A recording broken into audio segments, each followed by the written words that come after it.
우리 하나님의 말씀 욥기서 6장 24절에서 30절까지 보도록 하겠습니다. 원래 6장 전체를 다 봐야 되는데 또 지루하실 수 있기 때문에 그냥 끝부분만 보는 것이고요. 원래는 전체를 다 봐야 되는 거죠. 6장 24절에서 30절 교독하여 보도록 하겠습니다. 제가 먼저 읽겠습니다. 내게 가르쳐서 나의 허물된 것을 깨닫게 하라. 내가 잠잠하리라.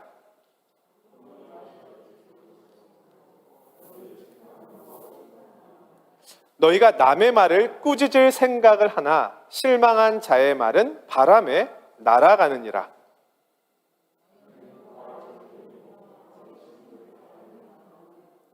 이제 원하건대 너희는 내게로 얼굴을 돌리라. 내가 너희를 대면하여 결코 거짓말하지 아니하리라.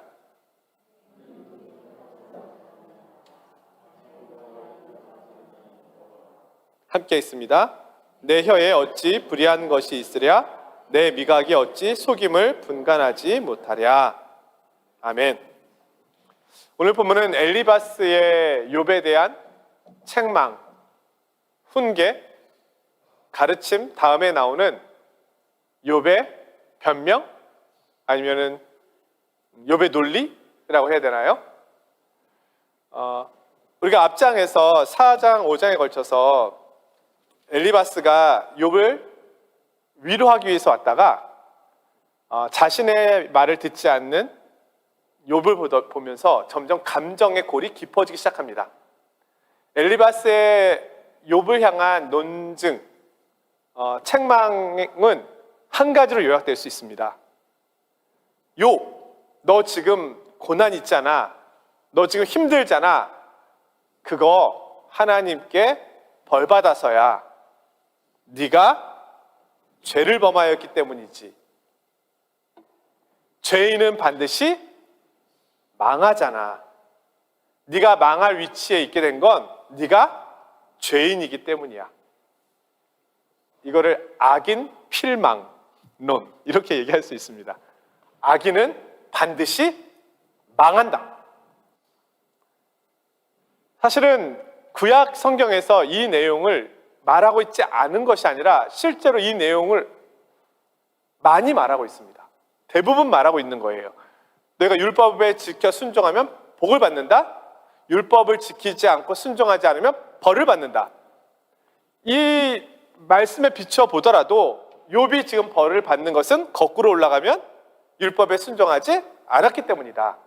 그러면 욥은 죄를 범한 것이다. 그 논리를 펼친 겁니다. 근데 이 얘기가 맞는 것 같은데 우리 성도님들 살아오신 세상을 보시면 악인이 반드시 망하던가요?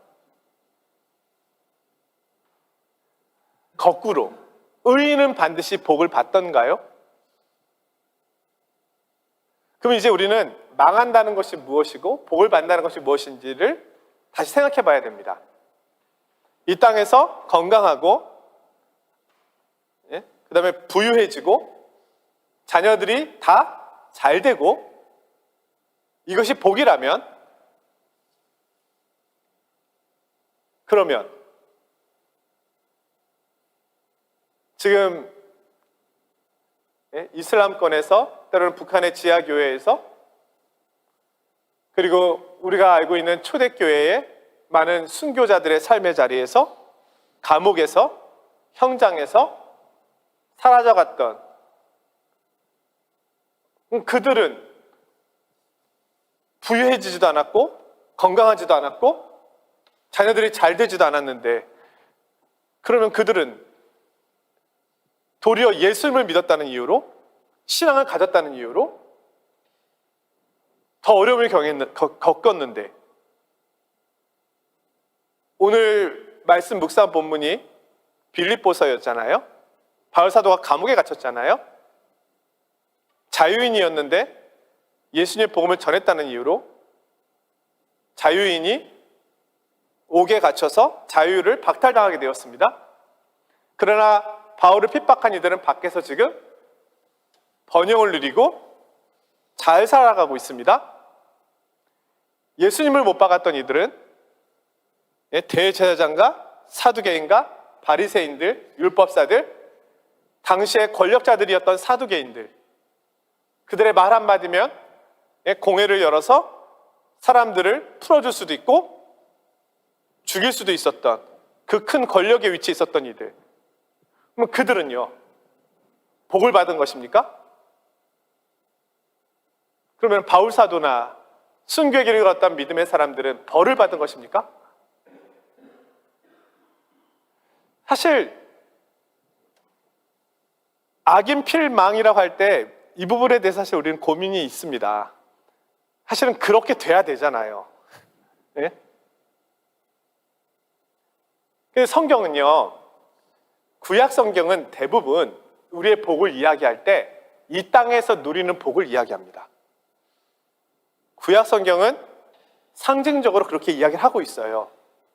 근데 신약에 와서는 우리 예수님께서 구약에 있었던 복의 개념을 영적으로 풀어주십니다.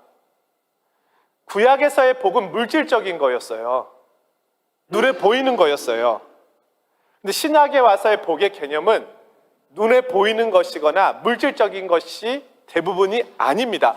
그것이 아니라고 할 수는 없지만 상대적으로 구약에서 물질적인 것에 비중을 둔 그 무게만큼 신약에서는 비물질적인 것에 복의 무게를 댑니다. 그래서 사실 구약에서 이야기한 복의 개념은 신약에서 말하는 영적 복에 대한 상징적인 표현이었습니다. 그래서 말하는 거죠. 무화과 나무 잎이 마르고 포도나무 열매 그치고 논밭에 식물이 없고 우리의 양떼가 없고 외양간 송아지 없고 뭡니까? 이건 벌이잖아요. 벌 받고 벌 받았잖아요. 근데 뭐라고 얘기합니까? 나는 여호와로 인하여 즐거워한다. 사실은 영적인 복을 이야기하고 있어요, 구약에서도. 근데 그것이 희미해요. 크게 나타나지 않아요. 젖과 꿀이 흐르는 가나안 땅을 이야기할 때 사실은 영적인 복보다는 물질적인 복을 이야기하는 것이잖아요. 근데 신약에 와서는 달라요. 팔복에 와서 가르침을 보십시오. 심령이 가난한 자, 애통하는 자, 의에 줄이고 목마른 자, 온유한 자, 의로야 핍박받는 자, 긍휼히 여기는 자, 마음이 청결한 자, 화평케 하는 자. 이 모든 것은요, 사실은요, 영적인 복이잖아요. 천국이 저희 것이며 위로를 받을 것이며 긍휼히 여김을 받을 것이며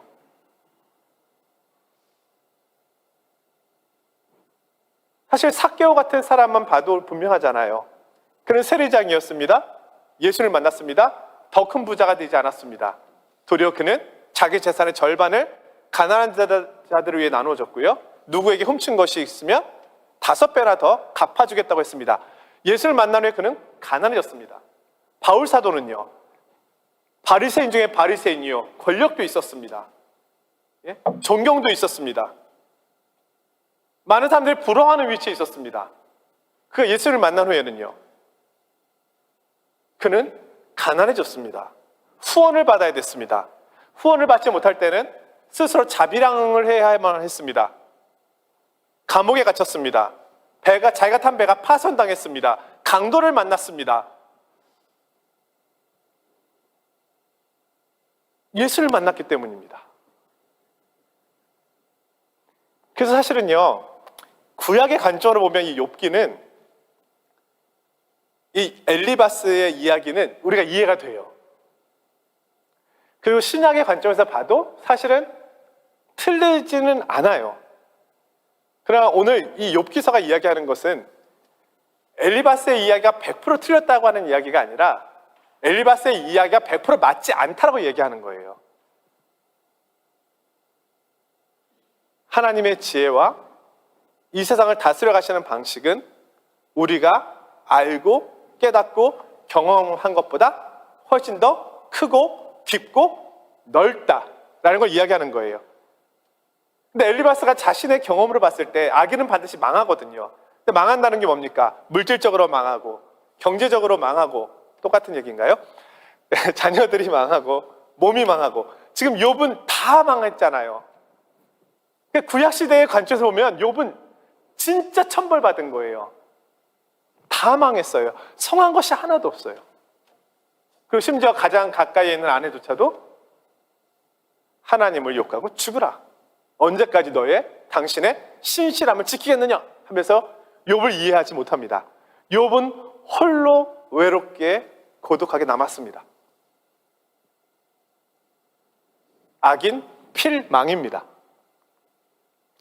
근데 그 이야기를 듣고 오늘 욥이 이제 엘리바스에게 이야기하는 거예요.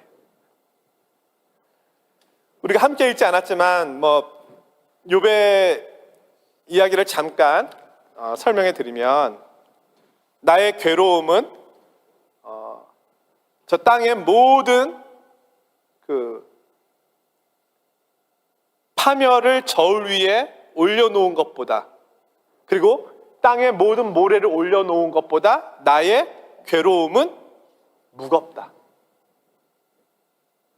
너무 힘들다는 거예요. 너무 고통스럽다. 그런데 이 고통을 하나님이 나에게 주셨다는 것을 나는 알고 있다. 왜냐하면 하나님이 생명과 죽음과 화와 복의 주인 되시니까.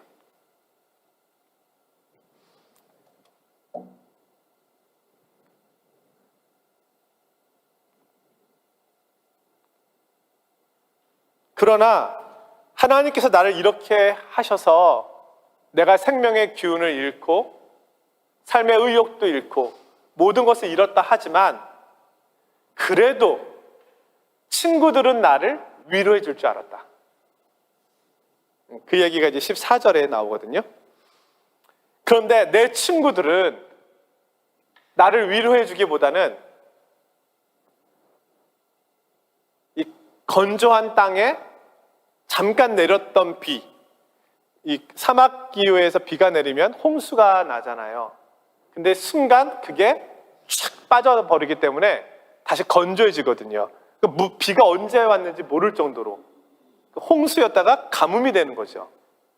그런 것처럼, 그런 비처럼 나의 친구들은, 너는 엘리바스, 너를 비롯해서 친구들, 너희들은 변덕스럽다.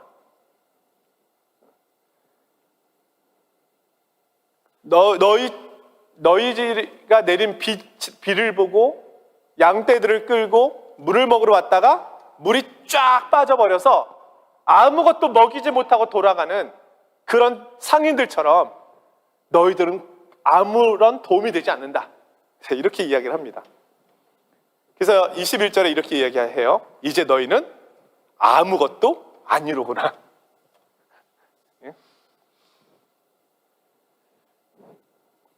그러면서 이제 오늘 본문 얘기가 나오는 겁니다.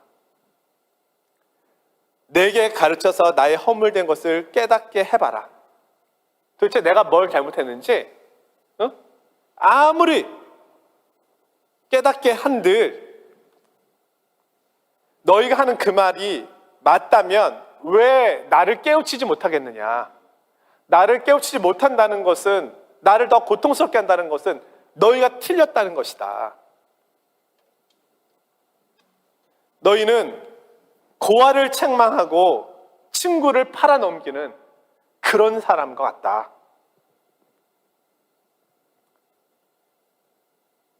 이제 너희는 다시 예전으로 돌아가서 지금처럼 행악자가 되지 말고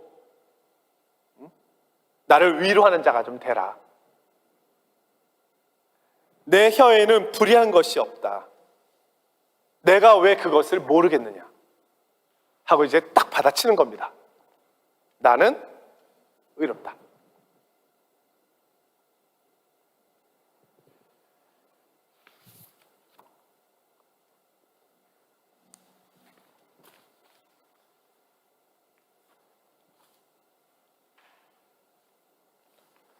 이 욥의 새 친구에 대한 이야기 앞으로 계속 나오겠지만, 욥의 새 친구를 보고 있으면 어떤 면에서는 우리들의 모습을 볼 수 있죠. 사실 우리도 얼마든지 욥의 새 친구처럼 생각할 수 있잖아요. 생각하기도 하잖아요. 너 그렇게 된 거 기도 안 해서야. 우리 이런 얘기 하잖아요. 너 그런 거 뭐 안 해서야. 하나님 앞에 뭐 안 했기 때문이야. 이렇게 얘기하잖아요. 자녀들에겐 그렇지만 성도들 사이에서는 감히 그렇게 얘기 못하지만 이제 속으로 생각할 수 있죠. 성도님 저렇게 어려움을 겪으시는데 보니까 몇 주 빠지셨네. 이게 나쁜 의미라기보다 하나님께서 사인을 주시나 보다 이렇게 생각할 수 있잖아요. 근데 이제 그런 고난이 좀 더 깊어지면 저 가정에 저렇게 어려움이 많은데 하나님 앞에 회개하지 않은 죄가 있는 거 아닐까? 우리가 이렇게 생각할 수 있잖아요. 생각 안 하시나요? 생각해 보신 적 없으신가요? 나에게 적용시켜도 그렇잖아요. 나에게 뭐 어렵게 생각하지 마시고 나에게 어떤 일을 적용시키면 내가 나로 인해서, 그러니까 나로 인해서는 아닌데 가정 안에 만약에 아이가 아파요. 우리 어렸을 때 이런 일을 많이 하잖아요. 아이가 아파요. 그럼 부모님 뭘 생각해요? 내가 아이를 위해서 기도를 너무 못했나 보다. 내가 하나님께 충분히 뭘 못했나 보다. 하나님 나에게 주신 사인인가 보다. 뭐 이런 생각할 때 있잖아요. 이게 나쁜 것은 아니지만 이것이 나의 문제일 때는 겸손한 거예요. 물론 너무 지나치게 가도 안 될 것 같긴 해요. 모든 것을 하나님 나를 책망하시는 사인으로만 듣는다면 우리가 어떻게 견뎌내겠습니까? 근데 더 중요한 것은 이게 나의 문제가 아닌 다른 성도의 문제일 때 우리가 엘리바스처럼 생각할 수 있는 여지가 많다는 거예요. 사실 바울 사도를 바라봤던 성도들이 그랬어요. 특히 고린도 교회. 바울이 혼자 다니는 것은 별 볼 일 없으니까. 글은 잘 쓰는데 말은 되게 못해. 그러니 누가 붙겠어 거기에. 그러니까 혼자 다니는 거지. 이렇게 생각하는 거예요. 바울이 자비량하는 거? 당연하지. 누가 그 사람에게 후원을 해주겠어. 옛날에 예수님 핍박했던 사람이잖아. 나 같아도 안 해줘. 이렇게 얘기하는 거예요. 예? 바울 너무 메시지 이게 너무 강하지 않아? 막 그런 말씀을 듣고 누가 그렇게 버텨낼 수 있겠어. 특별히 율법에 대해서 하는 얘기 봐봐. 너무너무 강해. 나는 바울 사도를 따라가기는 어려울 것 같아. 아무튼 이 바울에 대한 비난들이 너무 많잖아요. 그리고 바울이 사도? 무슨 사도야 바울이? 12제자 아니었잖아. 13번째 제자가 어딨어? 사도 아니지. 근데 스스로 사도가 됐다고? 어떻게 스스로 사도가 돼? 하나님이 사도를 부르셨다는데 그거에 대한 증거가 너무 희박하잖아. 다메섹에서 불러주셨다는데 그거 가지고 어떻게 사도가 돼? 본인이 아라비아에서 3년 동안 따로 광야에서 하나님과 만나서 교제를 했다고? 그거 우리가 어떻게 알아? 그가 예수님의 부활의 목격자라고? 그걸 우리가 어떻게 믿어? 이렇게 이제 바울의 사도성을 이제 부정하는 거죠.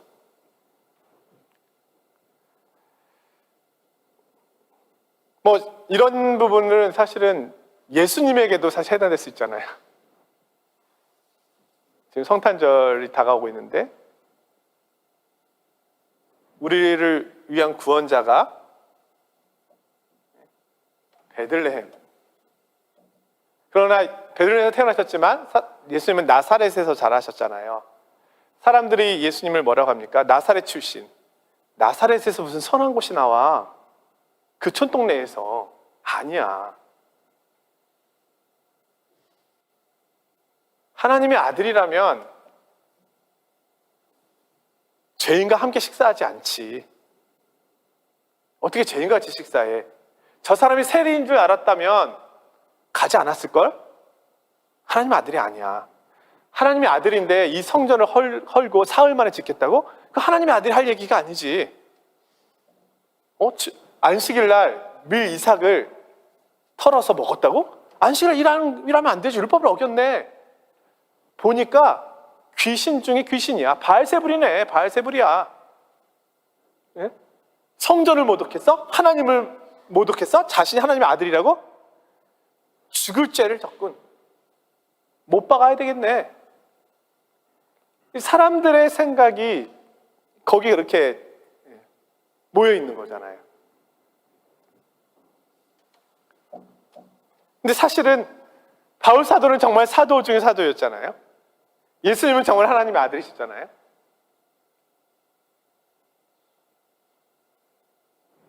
우리가 생각하고 우리가 판단했던 것들이 아닐 수 있는 여지가 늘 있어요.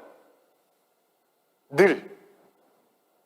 우리는 본능적으로 나에 대해서는, 나 자신에 대해서는 굉장히 관대합니다. 왜냐하면 내가 어떤 행동을 할 때 그 행동을 하게 되는 이유를 나는 알고 있어요. 그렇잖아요. 나니까 알잖아요. 내가 오늘 회사에 늦었어. 내가 회사에 늦을 만한 충분한 이유와 근거가 있었어요. 밤늦도록 아이가 아팠고, 오는데 아리아리 고장났고, 예? 또 서둘러서 우버를 타려고 했는데 택시가 제때 오지 않았고, 그러나 그럼에도 불구하고 나는 최선을 다해서 와서 10분밖에 안 늦었어요. 그러나 10분 늦었다는 이유 때문에 막 수많은 비난과 원망의 소리를 들을 때 나는 되게 억울할 수 있잖아요. 왜냐면 나는 아니까. 근데 남이 10분 늦은 거는 우리가 몰라요. 또 늦게 일어났네. 또 늦게 일어났어. 늘 그렇지, 늘. 넌 늘 늦어. 우리는 그냥 그렇게. 남에 대해서는 관대할 수가 없어요. 상황을 모르니까. 우리는 본능적으로 그렇고, 우리 의식적으로 그럴 수밖에 없잖아요. 그래서 사실 우리에게 정말로 필요한 것은 온유함과 겸손함입니다.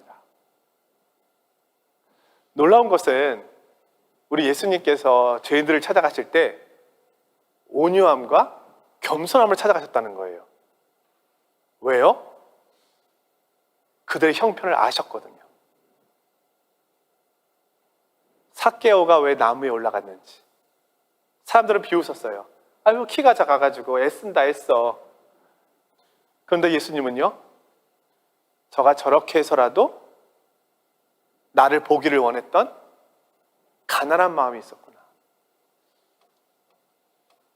인생에 큰 문제와 짐을 지고 있는데 메시아라고 하는 그 사람을 만나야만 이 문제가 해결될 수 있을 거라는 간절함이 그에게 있었구나. 그래서 그의 이름을 부르잖아요. 삭개오야, 나무에서 내려와라. 예수님은 아시잖아요.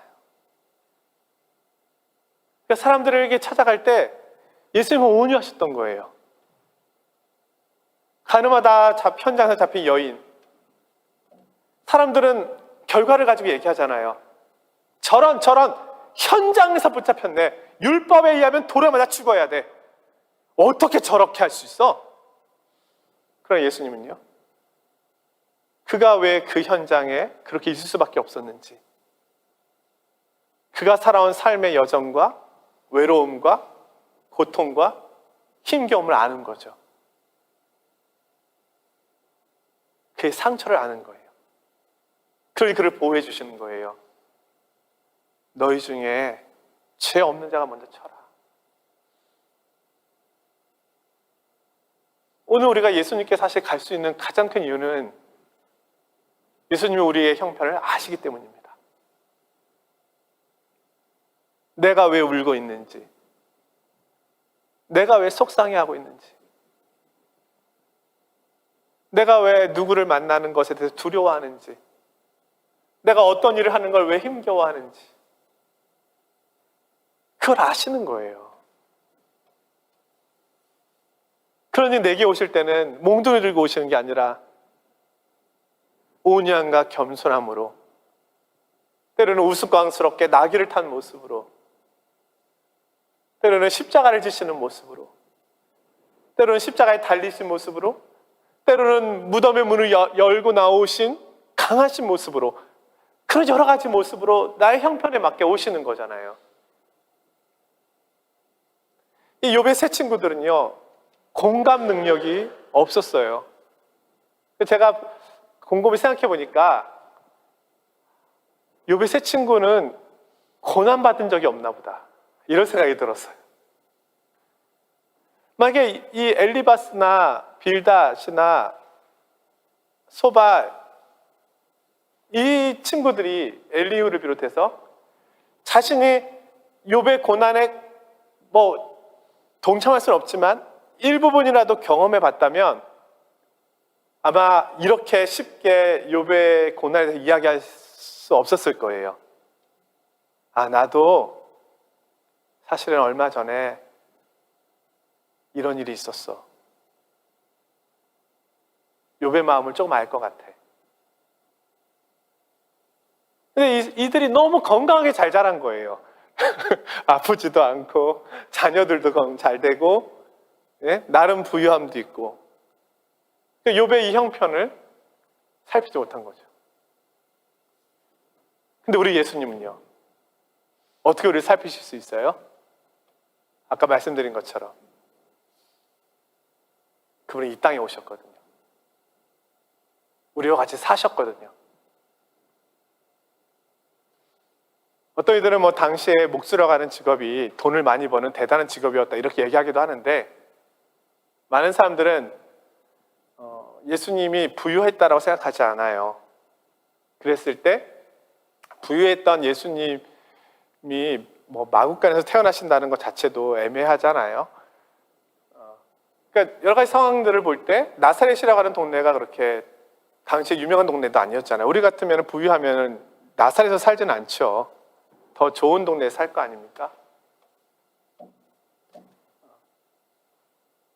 그리고 요셉이라고 하는 아버지 이름이 결혼할 때 외에는 나오지 않는 걸로 봐서는 아버지가 일찍 돌아가셨을 수도 있었겠다라고 생각을 해요. 어머니 마리아 이야기밖에 안 나오니까요. 그러면 자신이 큰아들로서 가장의 역할을 해야 됐잖아요. 또 동생도 있잖아요. 여동생도 있고 남동생도 있고. 쉽지 않았을 거라는 거죠. 인생에 살아가는 삶의 현장 속에서 그들의 눈물과 고통을 본 것입니다. 그리고 예수님은 죄가 없으신 분이니까 얼마나 어려우셨겠어요. 다툼과 싸움의 현장 속에서 예수님은 끊임없이 더 많은 갈등과 고뇌가 있으셨을 겁니다.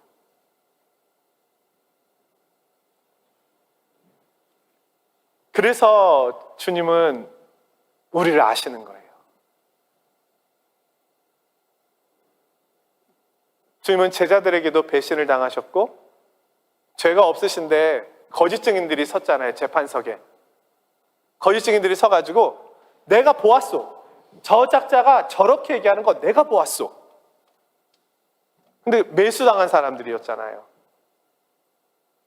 거짓 속임수, 권보술수, 수많은 조롱과 박해, 거기다가 인류의 슬픔과 죄악까지 짊어지셨으니 그분의 외로움과 고통은 크셨겠죠. 어떻게 보면 의인이 왜 고통을 당하는가에 대한 가장 큰 질문에 대한 답은 사실 예수 그리스도에게서 볼 수가 있습니다. 의인이신 예수님이 왜 고통을 당하셨는가? 욥이 당한 고통은 하나님의 어떻게 보면 영광을 위한, 과정적으로 볼 때는 하나님의 이름을 또 욥의 의로움을 증거하기 위한 그런 고통이었지만 예수 그리스도의 고통은요, 더 나아가서 온 인류를 구원하고 온 인류에게 생명을 주기 위한, 사망의 고리를 끊기 위한, 영원한 자유와 기쁨을 주기 위한 의인의 고통이었다는 거죠. 그러니까 욥기서를 통해서 사실 우리는 예수 그리스도의 의인의 고통을 부분적으로 볼 수가 있습니다. 사람들은 엘리바스나 빌닷, 소발처럼 생각했어요. 저작자가 십자가에 죽는 것은 하나님께 매를 맞는 거네. 잘못한 게 있으니까 하나님께 저렇게 참혹하게 매를 맞는 거네. 가장 무서운 십자가의 매를 맞네. 십자가의 죽음을 받네. 저주를 받는구나 하나님께. 이것은 이 세 친구의 논리와 일치하는 거예요. 많은 사람들이 그렇게 생각했어요. 그러나 그 생각이 틀렸잖아요. 그분은 정말로 죄가 없으셨고 우리를 위하여 대신 맞으신 거거든요. 나를 대신해서.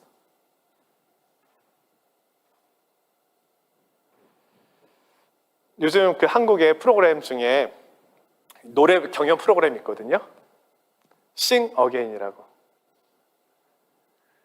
거기 제가 그 노래 그 좋은 노래 잘하는 가수들이 많이 나와서 이제 즐겨 보고 있는데요. 어제 한 그 가수가 노래를 하는데 본인이 어떻게 그렇게 애절한 간절한 노래를 할 수 있는지를 들려줬어요.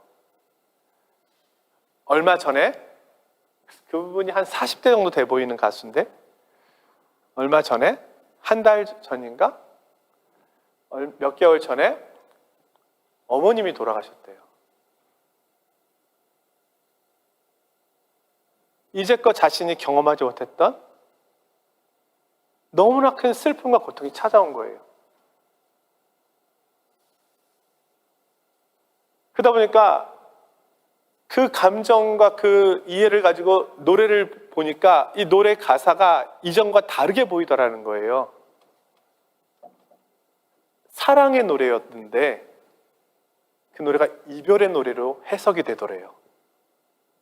예를 들면 뭐 다가갈 수 없는, 말할 수 없는 뭐 그대여, 사람이여 이렇게 할 때 예전에 그게 사랑의 대상으로서의 고백이었다면 지금은 돌아가신 어머니에 대한 자신의 고백이 되잖아요. 그래서 이 사람이 너무 애절한 노래를 하는데 그 애절한 노래의 이유가 그것 때문이라고 얘기해 줬어요. 저는 이제 노래를 다시 보게 됐어요. 다시 부르게 됐어요. 근데 그 이야기를 딱 듣고 이제 임재범 씨가, 우리 임재범 씨도 잘 아시잖아요.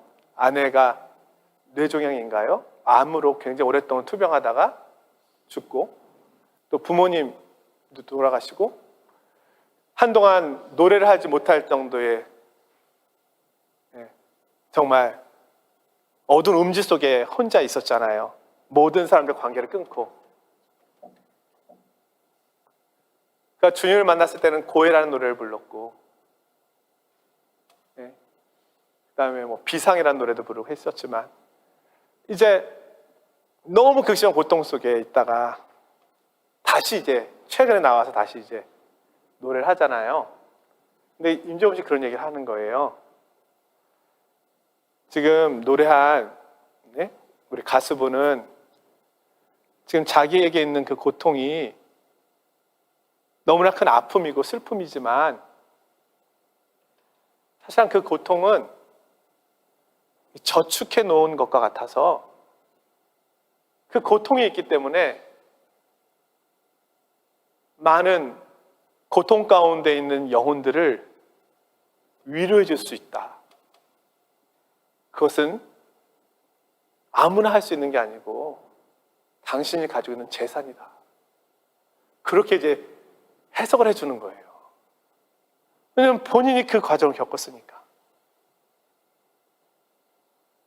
그게 그 가수에게는 되게 위로가 됐어요.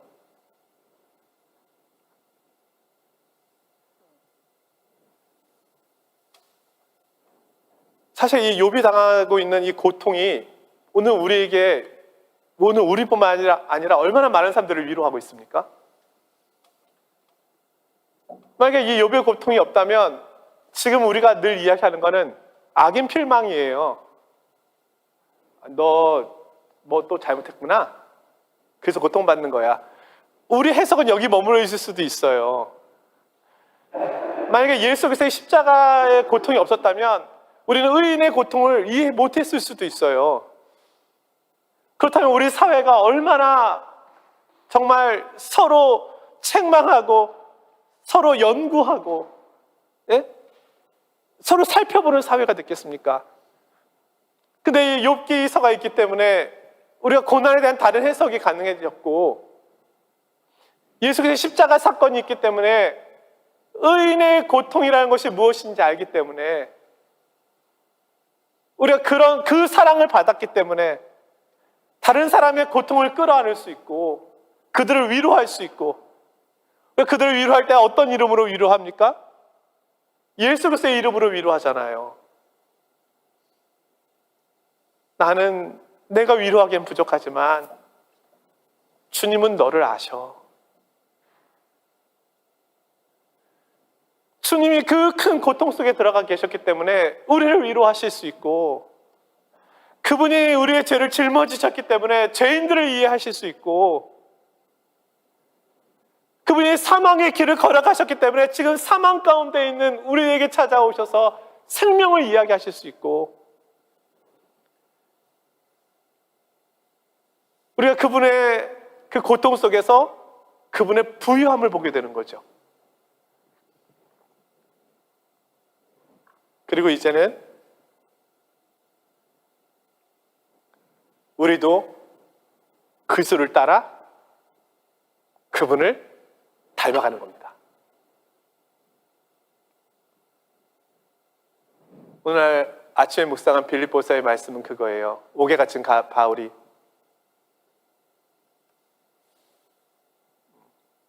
내가 복음을 전하다가 옥에 갇혔지만 사실 그 옥에 갇혀 있는 것, 옥 밖에 있는 것 하나도 중요하지 않다. 내 몸에서, 나의 삶의 자리에서 그리스도가 영광 받으실 수 있다면, 그분의 이름이 높임 받으실 수 있다면 살든지 죽든지 나의 인생은 사실 아무것도 아니다. 어떤 형편에 내가 있든지 나는 오직 그분만이 영광 받으시기를 원한다. 저는 이 고백을 보면서 욥의 이 부분을 생각했어요. 우리는 왜 이 고난이 생겼을까를 가지고 지금 고민하고 있는데, 욥과 욥의 세 친구는, 바울은 지금 감옥 안에서 나에게 왜 이 고난이 왔을까 생각하지 않아요. 왜냐하면 그리스도께서 이미 고난의 현장에 가셨기 때문에 그분을 따라가는 사람은 고난의 현장 속에 들어가는 거예요. 좁으면 좁은 길로 가는 건 낯선 게 아니에요. 너무 당연한 거예요. 그리스도인이 가는 길이잖아요. 그럼 바울이 지금 고민하고 있는 건 그게 아니라, 내가 왜 감옥에 갇혔을까? 왜 나에게 이런 일이 있을까가 아니라, 내가 어떤 형편에 있는지는 중요하지 않아. 내가 여기 있던 저기 있던 이 일을 통해서 그리스도가 존귀케 되기만 하면 돼. 그러면 돼. 고난이 나에게 사실은 중요하지 않아. 그냥 이 일을 통해서 그리스도가 어떻게 높임을 받는가가 나에게는 중요해. 바울이 그 고백을 하고 있는 거예요. 그래서 저는 이거 욥의 이런 고난에 대한 고민은 아무것도 아니다. 신약에 와서 우리 그리스도인의 고난을 대하는 태도는, 이것은 상상을 초월한다. 왜냐하면 예수 그리스도께서 고난의 길을 가시고 그 고난 속에서 행하신 일들을 보고 목도한 그리스도인은 왜라고 하는 질문이 중요하지 않고, 그분이 지금 나를 통하여 영광받고 계시는가가 중요하다. 이게 우리가 고난을 대처해가는 방식이구나. 물론 저는 이 부분에 대해서 조금 더 말씀을 더 살피고 묵상해야 될 부분이라고 생각을 해요. 하지만 정말로 다르더라고요. 사랑하는 우리 성도 여러분, 한 해 동안도 다 말씀하지 않으셔도 각 가정에 여러 가지 많은 일들이 있었을 것입니다. 혹시 나만 겪는 고난은 아닐까라고 그렇게 외롭게 여겼던 일들도 분명히 있었을 겁니다. 그러나 우리의 생명과 인생의 주권을 내신 주님께서는 우리가 어떤 형편에 있었든지 간에 그 일을 통해서 영광을 받고 계시리라 생각합니다. 우리를 사용하시고 우리를 쓰시고,